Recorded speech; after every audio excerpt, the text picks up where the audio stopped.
अथ श्रीमद्भगवद्गीतासु कर्मयोगः। श्रीभगवानुवाच कर्मजं बुद्धियुक्ता हि फलं त्यक्त्वा मनीषिरा जन्मबन्धविनिर्मुक्ता पदं गच्छन्ति।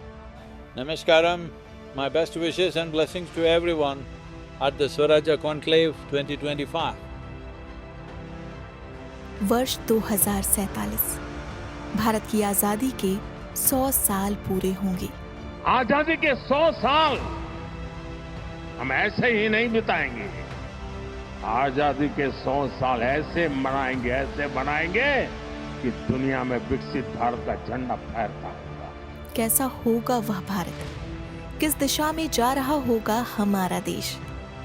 क्या हम सिर्फ एक आर्थिक ताकत बनेंगे या फिर एक ऐसा राष्ट्र जो संस्कृति, संवेदना और शक्ति का संगम हो? यह केवल एक लक्ष्य नहीं बल्कि एक राष्ट्रव्यापी यात्रा है, एक जन आंदोलन जिसमें हर भारतीय का योगदान महत्वपूर्ण है। हमारी सभ्यता ने सदियों पहले 4 पुरुषार्थ दिए: धर्म, अर्थ, काम और मोक्ष। ये केवल दर्शन नहीं है बल्कि जीवन जीने का एक संपूर्ण मार्ग है। भारत के शक्तिशाली होने का एक चिन्ह यह भी है कि अब हम सोचने लगे हैं कि आज से 20-30 वर्ष बाद स्वयं को कैसे दिखते हैं। Will stone pelting on Ram Navami Shobha Yatras be a thing of the past? Will that stop in 2047? Will Christianity stop soul harvesting? Divisive forces हैं भारत में।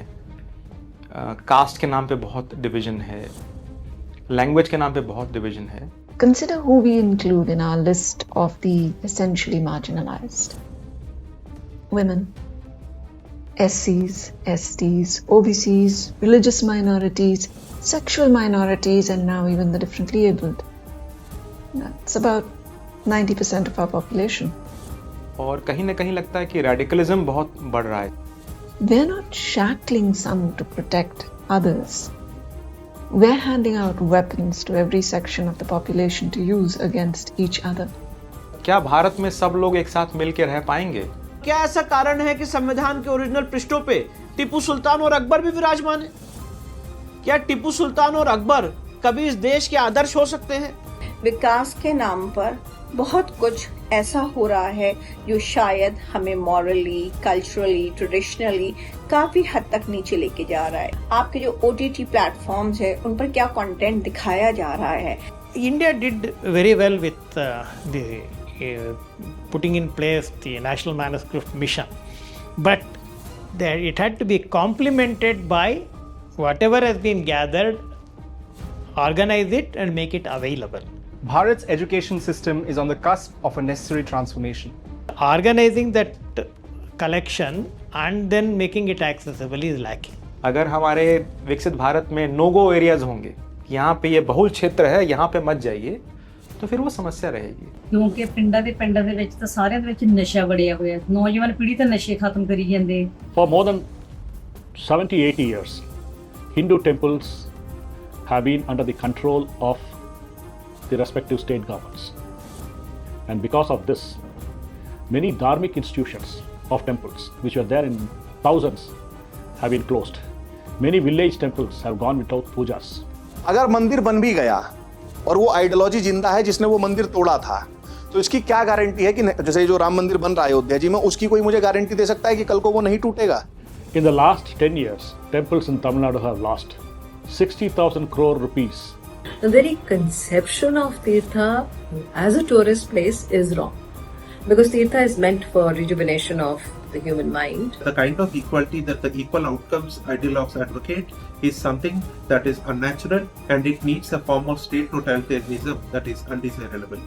The lower bureaucracy also needs attention. It needs to be cleaned up. There's large amounts of it leaderless, sometimes dispirited, and those are environments that create all the corruption and inefficiency everybody complains about. आज बहुत ज्यादा जरूरत है कि judiciary में जो appointments हो रहे हैं वो निष्पक्ष हों, वो पारदर्शी हों, वो ट्रांसपेरेंट हों, और ऐसे जजमेंट्स हैं, ऐसे ड्रैकोनियन जजमेंट्स हैं जिसके ऊपर चर्चा होनी चाहिए। हमारा कोई भी विजन 2047 में विकसित भारत का तब तक पूरा नहीं होगा जब तक आप इन जजमेंट्स पे इनको परिवर्तित करने की तरफ बात नहीं करते हैं कि मेजॉरिटी कम्युनिटी को भी तो इक्वल राइट्स दीजिए।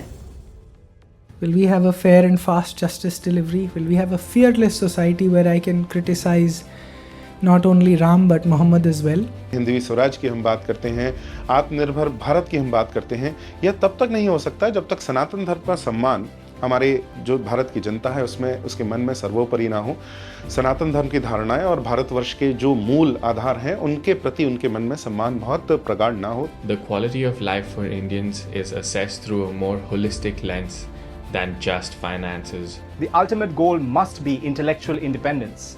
We must shift from mere credentialism towards fostering original output, be it in the form of papers, patents, prototypes, or even public problem solving.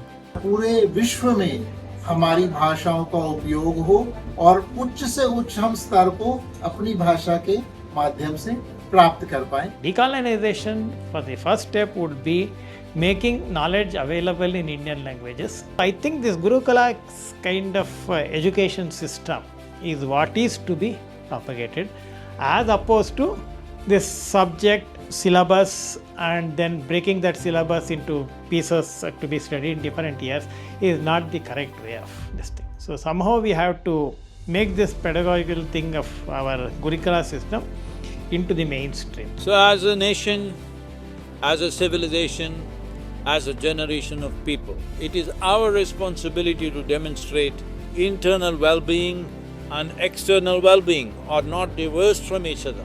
Mainstreaming Ayurveda for global well-being is a long-cherished dream that the Ayurveda community has been holding. आज हम अल्पसंख्यक और बहुसंख्यक के बीच छुटपुट तनाव देखते हैं। मुझे विश्वास है भारत की स्वतंत्रता की 100वीं वर्षगांठ तक एक राष्ट्र के रूप में हम अल्पसंख्यक बहुसंख्यक की अवधारणा से उबर जाएंगे।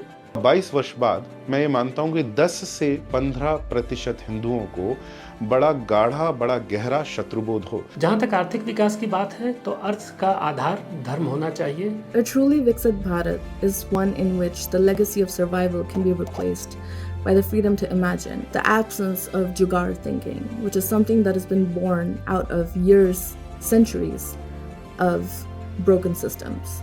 Our population will be equitably distributed among cities, villages, towns, and migration will not be a compulsion, it will be a choice.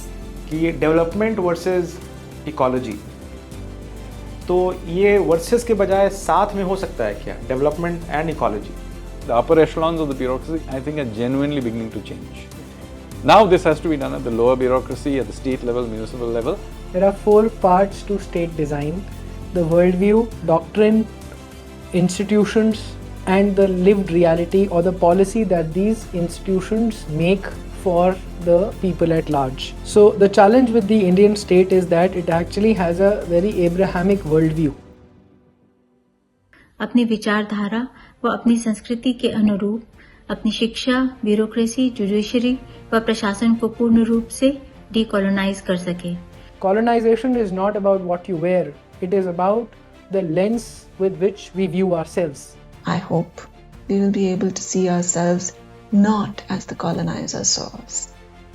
I hope we will develop medicines to heal from the trauma such laws have caused.